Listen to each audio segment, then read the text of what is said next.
JMM के केंद्रीय महासचिव विनोद पांडे ने कहा कि राज्य स्तरीय समन्वय समिति का गठन किया गया था, जिसकी बैठक सोमवार को नेता प्रतिपक्ष हेमंत सोरेन के आवास पर आयोजित की गई।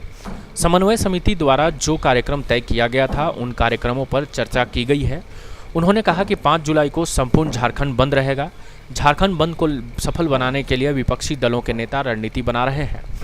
16 जुलाई को राजभवन के समक्ष सर्वदलीय धरना का आयोजन किया जाएगा। उस धरना के कार्यक्रम को कैसे सफल बनाया जाए, इन सभी विषयों पर बैठक के माध्यम से चर्चा की गई है।